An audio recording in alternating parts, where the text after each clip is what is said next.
பாலபாஸ்கரன் கொடுக்கும் சிலுவையின் செய்தியை கேட்டுக்கொண்டிருக்கும் சகோதர சகோதரிகளையும் நண்பர்களையும் இச்செய்தி மூலமாக சந்திப்பதில் பெரும் மகிழ்ச்சி அடைகிறோம். தாம் ஒருவரே ஞானமுள்ளவருமாயிருக்கிற தேவனுக்கு இயேசு கிறிஸ்துவின் மூலமாக என்றென்றைக்கும் மகிமையும் கனமும் உண்டாவதாக. ஆமீன்.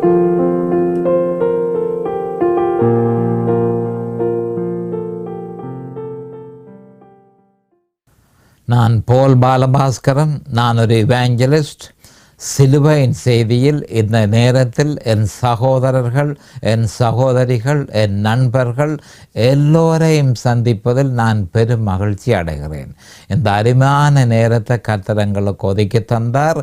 இந்த நேரத்தில் தேவனுடைய வார்த்தைகளை உங்களோடு பகிர்ந்து கொள்வது எனக்கு மிகுந்த சந்தோஷத்தை அளிக்கிறது. சிலுவையின் செய்தியை பற்றி நீங்கள் கொஞ்சம் அறிந்திருக்க வேணும். இந்த சிலுவையின் செய்தியினுடைய இறுதி நோக்கம் ரோமர் 6ஆம் அதிகாரம், ரோமர் 7ஆம் அதிகாரம், ரோமர் 8ஆம் அதிகாரம் ஆகிய 3 அதிகாரத்தையும் பிரசங்கிப்பதே சிலுவையின் செய்தியினுடைய இறுதியான நோக்கமாகும். ரோமர் 6ஆம் அதிகாரம், 7ஆம் அதிகாரம், 8ஆம் அதிகாரம் என நான் சொல்லும் பொழுது அதில் என்ன பிரத்யேகமாக இருக்கிறது என்று சொல்லி கிறிஸ்தவர்கள் நினைப்பார்கள். இந்த 3 அதிகாரத்திலையும் ஜெயம் கொண்ட கிறிஸ்தவ வாழ்க்கைக்கு தேவனால நியமிக்கப்பட்ட வழிவகைகள் தெளிவாக சொல்லப்பட்டிருக்கிறது. ஆனபடியால் அதனை பிரசங்கிப்பதற்கு முதல் சிலுவையை பற்றிய இந்த செய்தியில சிலுவையை பற்றிய முக்கியத்துவங்களை நாங்கள் முதல் பார்த்து ஒரு அஸ்திவாரத்தை போட்டு அந்த அஸ்திவாரத்தின் அடிப்படையில் ரோமர் 6, 7, 8ஆம் அதிகாரத்தை பிரசங்கிப்பது எனக்கு பொருத்தமாக இருக்கிறது. அப்போ ஒரு அடிப்படை வாக்கியம், அதாவது மிக முக்கியமான ஒரு அடிப்படை வேத வாக்கியத்தை நான் தெரிவு செய்தேன். அதை இப்போ ஒரு கொஞ்ச நாளாக அதே அடிப்படை வாக்கியத்தை வைத்து அதன் அடிப்படையில் நான் பிரசங்கத்தை செய்து கொண்டிருக்கிறேன். அப்போ முக்கியமான நோக்கம் என்னவென்றால் சிலுவையை பற்றிய புரிந்துணர்வு, கேட்டுக்கொண்டிருப்பவர்களுக்கு சிலுவையை பற்றிய புரிந்துணர்வு ஏற்பட வேணும் என்பதற்காகவே அப்படி நான் செய்து கொண்டிருக்கிறேன். அப்போ நான் தெரிந்து கொண்ட அந்த அடிப்படை வேத வாக்கியம் 1 கொரிந்தியர் 2:2. இயேசு கிறிஸ்துவை சிலுவையில் அறையப்பட்ட அவரையே அன்றி வேறொன்றையும் உங்களுக்குள் அறியாதிருக்க தீர்மானித்திருந்தேன். இந்த வேத வாக்கியம் பவுல் அப்போஸ்தலரினால் சொல்லப்பட்டது. பவுல் அப்போஸ்தலர் பரிசுத்த ஆவியினால் ஏவப்பட்டு இந்த வேத வாக்கியத்தை நமக்கு அருளி இருக்கிறார். அப்போ இது சொல்லுறது என்ன என்றதை நாம் பார்க்க வேணும். இது பவுல் அப்போஸ்தலர் சொல்லுறது அல்ல, பரிசுத்த ஆவியானவர் சொல்லுகிறார். அவர் என்ன சொல்லுகிறார் என்று சொன்னால், கிறிஸ்தவர்களாய் இருந்தால் என்ன, அவிசுவாசிகளாய் இருந்தால் என்ன, விசுவாசிகளாய் இருந்தால் என்ன, இந்த வசனத்தினுடைய தாற்பயத்தை அவர்கள் அறிந்து கொள்ள வேணும்.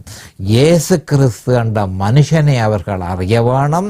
அவர் அவர்களுக்காக சிலுவையில் செய்து முடித்ததை அறிய வேணும். அதை தவிர வேறு ஒன்றையும் அவர்கள் அறிய முயற்சிக்க கூடாது என்று தெளிவாக சொல்லப்பட்டிருக்கிறது. அப்ப இந்த வேத வாக்கியத்தில் மட்டுமே விசுவாசத்தை பற்றிய வரவிலக்கணம் தெளிவாக கொடுக்கப்பட்டிருக்கிறது. சுருக்கமாக அதே நேரம் தெளிவாக கொடுக்கப்பட்டிருக்கிறதை நீங்கள் அறிவீர்கள். அப்ப என்ன அந்த சுருக்கமாக சொல்லப்பட்டிருக்கிறது? இயேசு கிறிஸ்துவை அறிந்து கொள்ள வேண்டும். அடுத்ததாக அவர் சிலுவையில் செய்து முடித்ததை அறிந்து கொள்ள வேண்டும். அதை தவிர வேறு ஒன்றையும் அறிய முயற்சி செய்யக்கூடாது என்று சொல்லி கட்டளையாக பரிசுத்த ஆவியானவர் பிரகடனப்படுத்தி இருக்கிறதை நீங்கள் காணலாம்.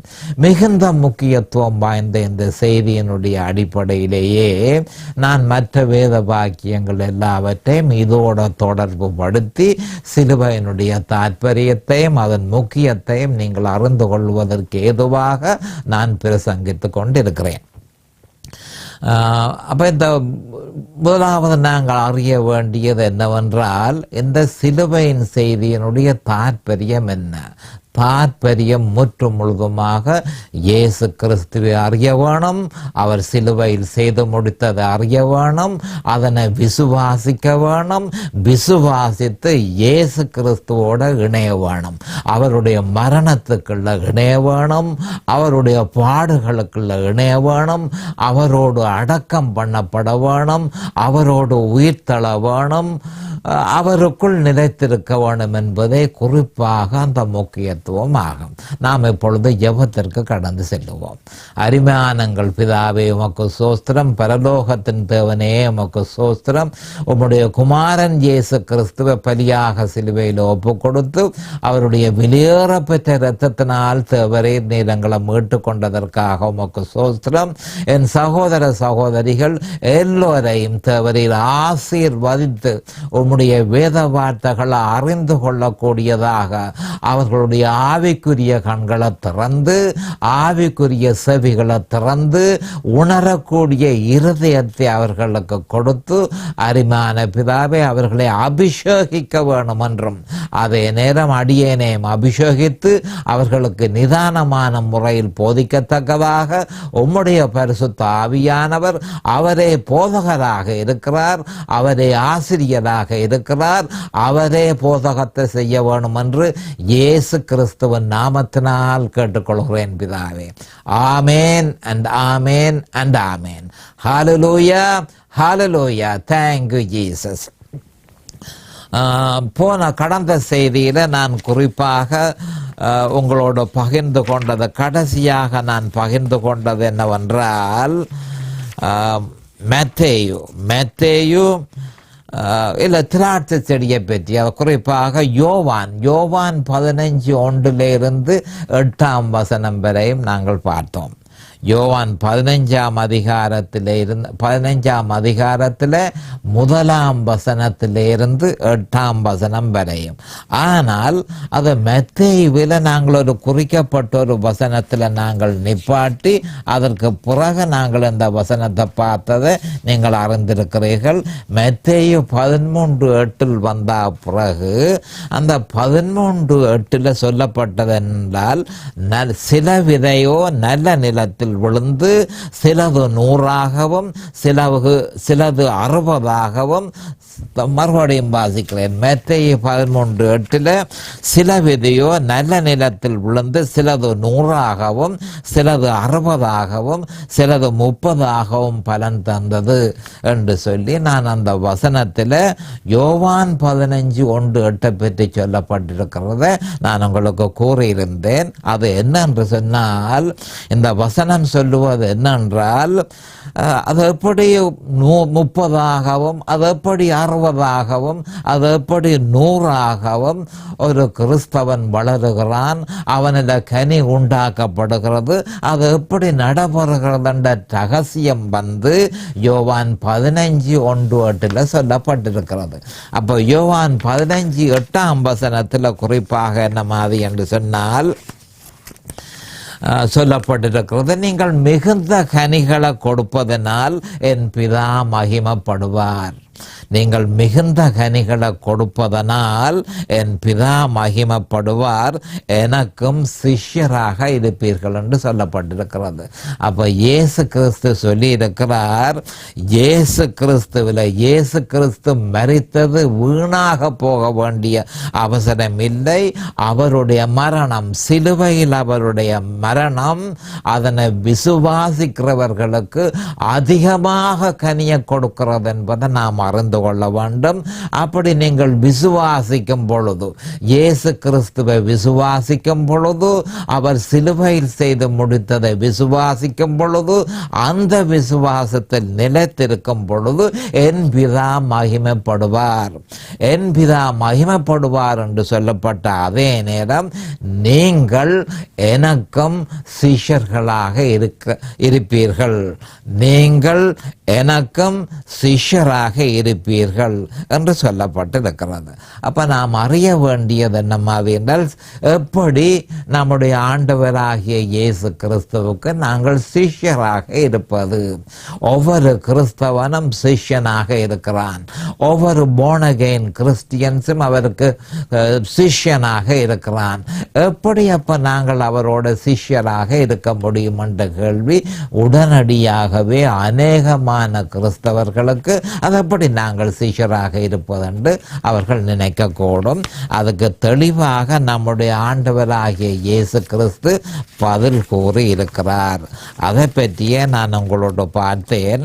அது லூக்கா 9:23 இருந்து 9:24 வரை உள்ள வேத வாக்கியங்களை பார்த்தால் எப்படி சிஷ்யராக இருக்கிறது, இயேசு கிறிஸ்துவுக்கு எப்படி சிஷ்யராக இருக்கிறது என்ற விவரம் கொடுக்கப்பட்டிருக்கிறது. இதனை பற்றியே கடைசி செய்தியில் நான் இதனை பற்றி பிரசங்கித்துக் கொண்டிருந்தேன். இதிலிருந்து இப்பொழுது ஆரம்பிப்போம். பின்பு அவர் எல்லாரையும் நோக்கி, ஒருவன் என் பின்னே வர விரும்பினால் அவன் தன்னைத்தான் பொறுத்து தன் சிலுவையை அனுதினமும் எடுத்துக்கொண்டு என்னை பின்பற்ற கடவன். அப்ப இந்த வேத வாக்கியத்தை பார்க்கும் பொழுது இயேசு கிறிஸ்துவுக்கு சிஷ்யனாக ஒருவன் இருக்க வேணுமா இருந்தால் அவன் சில நிபந்தனைகளை கை கொள்ள வேணும் என்று சொல்லப்பட்டிருக்கிறது. சில நிபந்தனைகளை அவன் கை கொள்ள வேணும். முதலாவதாக எல்லாரையும் நோக்கி, சகல மனுஷர்களையும் நோக்கி, விசுவாசிகளாய் இருந்தால் என்ன, அவ்விசுவாசிகளாய் இருந்தால் என்ன, எல்லாருக்கும் ஒரு நிபந்தனை விதிக்கப்படுகிறது என்பதை நாம் அறிந்து கொள்ள வேண்டும். அந்த நிபந்தனை என்னவென்றால், நீங்கள் எனக்கு சிஷ்யர்களாக இருக்க வேணும் என்று விரும்பினால் என் பின்னே வர உங்களுக்கு விருப்பமாயிருந்தால், என்னை பின்பற்றுவது உங்களுக்கு சந்தோஷமாக இருந்தால் நீங்கள் என்ன செய்ய வேணும் என்று சொல்லப்பட்டு கிடக்கு. அப்போ முதலாவது நிபந்தனையை நீங்கள் கவனமாக பார்த்து கொள்ள வேணும். அவன் தன்னைத்தான் வெறுத்து என்று சொல்லப்பட்டு கிடக்கும். மிக முக்கியமான ஒரு வசனம், அநேகமாக தவறாக வியாக்கியானம் செய்யப்படுகிற வசனம். இதை நீங்கள் கவனமாக அறிந்து கொள்ள வேண்டும். அவன் தன்னைத்தான், ஒருவன் இயேசு கிறிஸ்துவுக்கு சிஷ்யனாக இருக்க வேணுமா இருந்தால் முதலாவது நிபந்தனையாக அவன் தன்னைத்தான் வெறுக்க வேணும் என்று சொல்லப்பட்டு கிடக்கு. அப்ப தன்னைத்தான் வெறுக்க வேணும் என்று சொன்னால் இங்கு துறவரத்தை பற்றி பேசவில்லை என்றதை முதலாவதாக நாம் அறிந்து கொள்ள வேணும். இயேசு கிறிஸ்து தன்னை பின்பற்றுகிறவன் ஒரு துறவி மாதிரி இருக்க வேணும் என்ற அந்த பேச்சுக்கே இங்கு இடமில்லை. அப்ப என்ன சொல்லப்படுகிறதா இருந்தால், ஒரு மனுஷன் எனக்கு பின்னாக அவன் வர வேணுமாயிருந்தால், என்னை அவன் பின்பற்ற வேணுமாயிருந்தால், என்னுடைய சிஷ்யனாக இருக்க விரும்பினால் முதலாவது நிபந்தனை தன்னைத்தான் வெறுத்து. அப்ப தன்னைத்தான் வெறுத்துன்னு சொல்லிக்க தன்னுடைய சுயபலத்தை வெறுத்து, தன்னுடைய மாம்ச பலத்தை வெறுத்து, தன்னுடைய படிப்பை வெறுத்து, அப்ப இதுகளால ஒரு விதமான பிரயோசனம் இல்லை என்ற உண்மையை அவன் முற்று முழுதுமாக ஒத்துக்கொள்ள வேணும். அதாவது தன்னுடைய சுயபலத்தாலே ஒரு பிரயோசனமும் இல்லை, தன்னுடைய மாம்சத்தாலே ஒரு பிரயோசனமும் இல்லை, தன்னுடைய அந்தஸ்தாலே ஒரு பிரயோசனமும் இல்லை, தன்னுடைய படிப்பினாலே ஒரு பிரயோசனமும் இல்லை, தன்னிடத்தில் இருக்கிற எதனாலும் இயேசு கிறிஸ்துவை பின்பற்ற முடியாது, தேவனை பின்பற்ற முடியாது என்பதை நான் தெளிவாக அறிந்திருக்கிறேன் என்று அவன் உணர வேணும் என்று இங்கு சொல்லப்பட்டிருக்கிறது. அவன் உணர்ந்து இயேசு கிறிஸ்துவே எனக்கு வேணும், அவர் ஒருவரே என் பிரச்சனைக்கு முற்று முழுதுமாக பதிலாக இருக்கிறார், அவரை பின்பற்றுகிறதற்கு என்னுடைய சுயபலம் ஒன்றுக்கும் போதாது, ஏனென்றால் நன்மை எதுவும் என்னிடத்தில் இல்லை என்று நான் அறிந்திருக்கிறேன் என்று சொல்லி அவன் முற்று முழுதுமாக இயேசு கிறிஸ்துவிலும் அவர் சிலுவையில் செய்து முடித்ததிலும் அவன் தங்கி இருக்க வேண்டும். இதனைத்தான் தன்னைத்தான் வெறுத்து தன் சிலுவை, இரண்டாவது நிபந்தனை தன் சிலுவை என்று சொல்லப்பட்டு கிடக்கு. தன் சிலுவை என்று சொல்லப்படும் பொழுது இங்கு சொல்லப்பட்டிருக்கிறது என்னவென்று சொன்னால், சிலுவையை நாங்கள் சுமக்க வேணுமென்றோ அல்லது சிலுவையில் நாங்கள் சிலுவையை ஒரு சங்கிலியாக நாங்கள் போர்த்து கொள்ள வேணும் என்று சொல்ல, அவங்களோட சங்கிலியில் ஒரு பெண்டன்ல ஒரு சிலுவையை நாங்கள் செய்து போட வேணுமென்றோ அதை பற்றி ஒன்றும் இங்கு சொல்லப்படவில்லை. மிக முக்கியமாக பெரும் ஆசீர்வாதத்தை கொடுக்கிற ஒரு சொல் இதன்றதை நாம் மறந்து கொள்ள வேணும். தன் சிலுவையை, இயேசு கிறிஸ்து மரித்த சிலுவை தன் சிலுவை. அப்ப என்ன சொல்கிறார் என்று சொன்னால், இயேசு கிறிஸ்து அந்த சிலுவையில மரித்ததனால தனக்கு ஏற்பட்ட நன்மைகள், தனக்கு ஏற்பட்ட பலாபலன்கள் என்ன என்று அறிந்து ஒவ்வொன்றாக அதனை விசுவாசித்து அவைகள் எல்லாவற்றையும் தன்னுடையதாக உரிமை கொண்டாடி அடிக்கடி அதை நினைவு கூர்ந்து இடவிடாமல் என்ன என்ன நன்மைகளை எனக்கு இயேசு கிறிஸ்து செய்தார், அவர் சிலுவைக்கு போய் எனக்காக செய்தது என்ன என்பது எல்லாவற்றையும் அறிந்து என்னுடைய தேவைகள் எல்லாவற்றிற்கும் அதுதான் முக்கியமான பதிலாக இருக்கிறது. என்னுடைய தேவைகள் எல்லாவற்றையும் அவர் சிலுவையில் செய்து முடித்திருக்கிறார் என்று சொல்லி அதுகளை ஒவ்வொன்றாக அறிந்து அதை உரிமை கொண்டாடி அதை தேவனிடத்தில் பெற்று அதை முற்றும் முழுதுமாக அனுபவிக்க வேணும் என்பதே தேவனுடைய விருப்பமாக இருக்கிறது. தன் சிலுவையை, சிலுவையில இயேசு கிறிஸ்து மரித்ததனால நமக்கு ஏற்பட்ட பலாபலன் என்ன என்று அறிந்து ஒவ்வொரு பலாபலனையும் என்னுடையதாக்கி அதற்காக அவருக்கு நன்றி கூறி அவரை மகிமைப்படுத்தி அவரை ஆராதித்து அவரை தொழுது அவர் செய்த மகா பெரிய உன்னதமான வேலைக்காக இடவிடாமல் நாங்கள் அவரை மகிமைப்படுத்த வேணும் என்று சொல்லி நாம் அறிந்து கொள்ள வேணும். கர்த்தருக்கு பெரிய காரியத்தை சிலுவையில் செய்திருக்கிறார். தன்னுடைய குமாரனையே எங்களுக்காக பரமபிதா கொடுத்திருக்கிறார். அவர் சிந்தின இரத்தத்தினால முற்று முழுதுமாக நாங்கள் விடுதலையாகி இருக்கிறோம். அந்த இரத்தத்தினால சாத்தான் முற்று முழுதுமாக சிலுவையில் தோற்கடிக்கப்பட்டான் என்றதையும் விசுவாசித்து அந்த இரத்தம் ஏற்படுத்தின வெற்றியை அடிக்கடி நினைவு கூர்ந்து அதனால் ஏற்பட்ட பலாபலன்கள் எல்லாவற்றையும் விசுவாசித்து அதனை தேவனிடத்தில் இருந்து பெற்றுக்கொள்ள வேண்டும். விசுவாசத்தின் மூலம் பெற்றுக்கொள்ள வேண்டும். தேவனிடத்தில் ஒரு கிறிஸ்தவன் ஏதாவது ஒன்றை செய்து தான் அதை பெற முடியும் என்ற பேச்சுக்கே இடமில்லை. தேவனிடத்திலிருந்து எதை பெற வேணுமா இருந்தாலும் இயேசு கிறிஸ்துவனுடைய நாமத்தினால அவர் சிந்தின இரத்தத்தினால பரமபிதாவிட்ட துணிவாக போய் விசுவாசித்து அந்த பலாபலன்கள் எல்லாவற்றையும் பெற்றுக்கொள்ள வேணும் என்பதுதான் தன் சிலுவையை. மூன்றாவது நிபந்தனை அனுதினமும் என்று சொல்லப்பட்டிருக்கிறது. அப்ப இந்த விசுவாசத்தை நாங்கள் அடிக்கடி நாங்கள் புதுப்பிச்சு நினைவு கூற வேண்டியவர்களாக இருக்கிறோம். அவர் சிலுவையில் செய்து முடித்ததை, அவரையும் அவர் சிலுவையில் செய்து முடித்ததையும் அடிக்கடி நாங்கள் நினைவு கூற வேணும். அடிக்கடி நாங்கள் புதுப்பிக்க வேணும். அடிக்கடி நாங்கள் அவருக்கு நன்றி கூற வேணும். அடிக்கடி அதனை விசுவாசிக்க வேணும். அனுதினமும் ஒவ்வொரு நாளும் அதனை விசுவாசிக்க வேணும். ஏன் அது இப்படி சொல்லப்பட்டிருக்கிறது என்று சொன்னால், அனுதினமும் அதனை செய்யாவிட்டால் நம்முடைய சத்துருக்கள், மாம்சம், சுயபலம், பிசாசுகள், இந்த உலகம், இவை யாவும் நம்முடைய விசுவாசத்தை திசை திருப்பும் என்றதை நிச்சயமாக கிறிஸ்தவர்கள் அறிவார்களாக. அனுதினமும் விசுவாசம் புதுப்பிக்கப்படாவிட்டால், அனுதினமும் விசுவாசத்தை பின்பற்றாவிட்டால், அனுதினமும் இயேசு கிறிஸ்துவையும் அவர் சிலுவையில் செய்து முடித்ததையும் விசுவாசிக்காவிட்டால் நம்முடைய விசுவாசம் மகாபலம் பொருந்திய தீய சக்திகளினால திசை திருப்பப்படும். திசை திருப்பு திசை திருப்பப்படும் பொழுது மகா பயங்கரமான வேதனைகளை நாம் சந்திக்க வேண்டி வரும். ஆனபடியால் தான் அனுதினமும் விசுவாசிக்க வேணும் என்று சொல்லப்பட்டிருக்கிறது. அடுத்ததாக எடுத்துக்கொண்டு தன் சிலுவையை அனுதினமும் எடுத்துக்கொண்டு ஒவ்வொரு நாளும் அவர் சிலுவையில் செய்ததை தொடர்ந்து விசுவாசித்து கொண்டு என்னை பின்பற்ற கடவன்.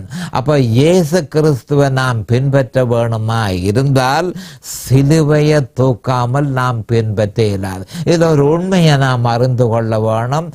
தேவனை நாம் பின்பற்றுவதாய் இருந்தால் இயேசு கிறிஸ்து மூலமாகவே நாம் அவரை பின்பற்ற முடியும். தேவனை இயேசு கிறிஸ்துவை பின்பற்றுவதாய் இருந்தால் நாம் சிலுவையை அனுதினமும் தூக்க வேண்டும் என்று இங்கு சொல்லப்பட்டிருக்கிறது. அப்ப சிலுவையை நாம் தூக்க வேணுமா இருந்தால் நம்முடைய சுயத்தை நாம் வெறுக்க வேணும் என்று சொல்லப்பட்டிருக்கிறது. சுயத்தை நாம் வெறுக்க வேணுமா இருந்தால் அடிக்கடி நாம் சிலுவைக்கு செல்ல வேண்டியதாக இருக்கிறது. அப்ப எடுத்துக்கொண்டு அந்த விதமாகத்தான் நீங்கள் என்ன பின்பற்ற முடியும். இயேசு கிறிஸ்துவை பின்பற்றுகிறதா இருந்தால் சிலுவை மூலமாகவே பின்பற்ற முடியும். சிலுவையை தூக்க வேணுமா இருந்தால் தன்னைத்தான் நிராகரிக்க வேணும். அப்ப அநேகமான கிறிஸ்தவர்கள் சிலுவையை தூக்காமல் இருக்கிறதுக்கு காரணம், அதனுடைய அர்த்தம் என்ன?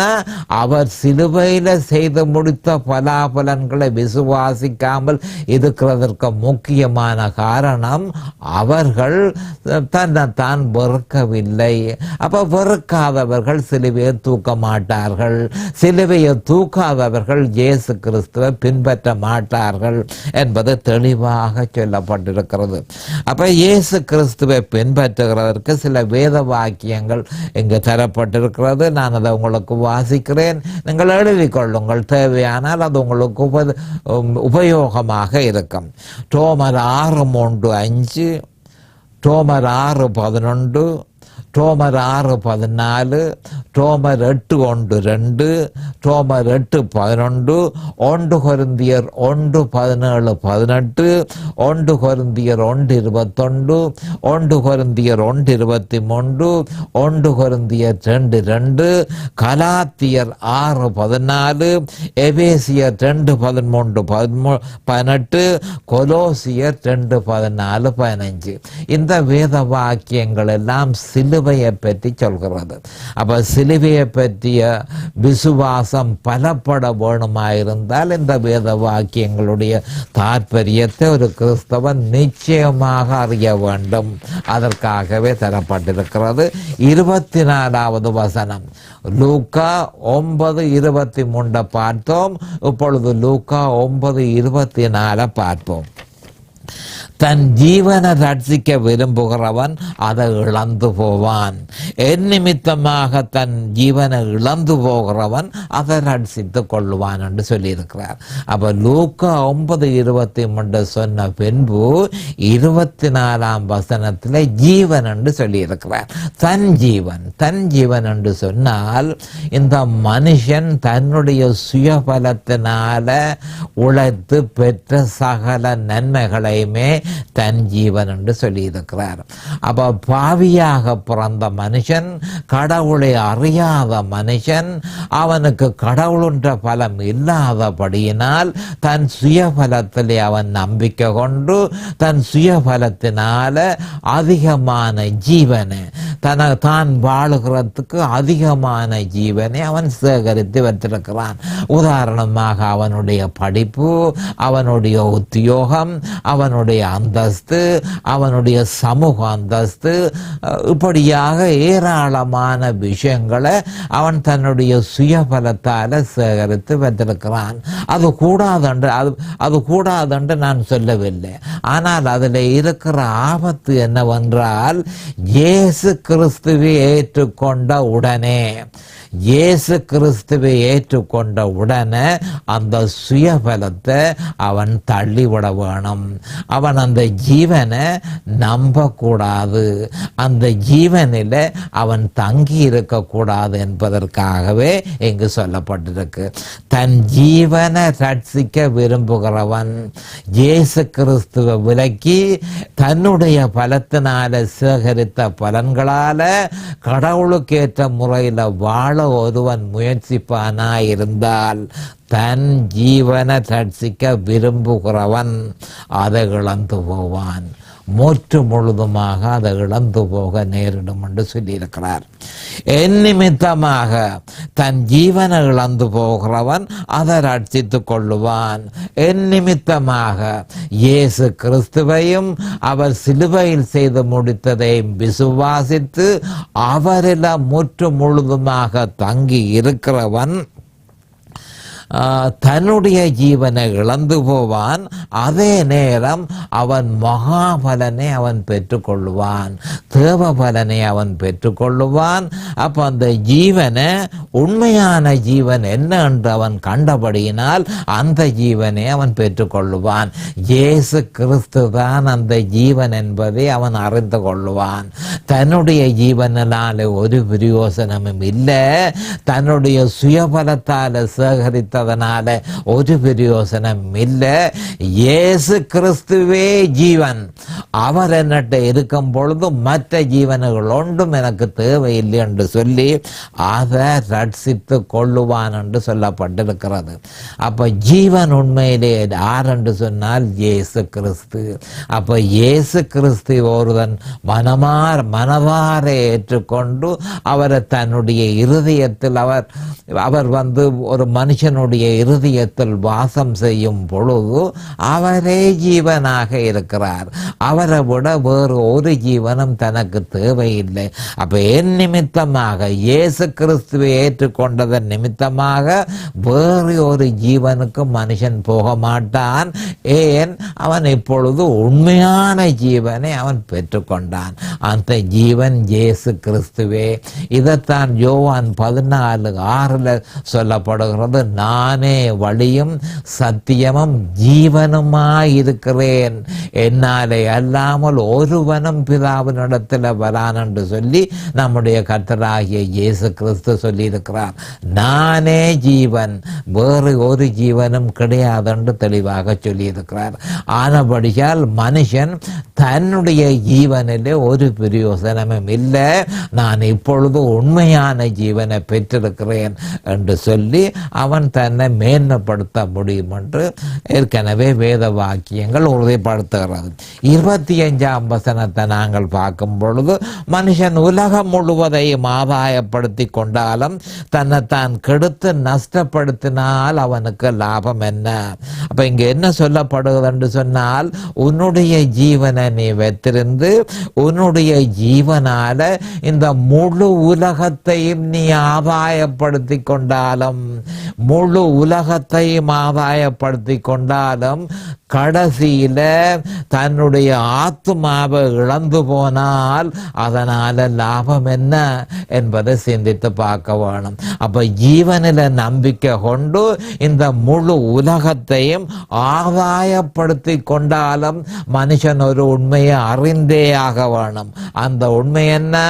கடைசியிலே அவன் மரிக்க போகிறான், அவன் தன் ஜீவனை இழந்து போவான், அவன் தன் ஆத்துமாவை இழந்து போவான்.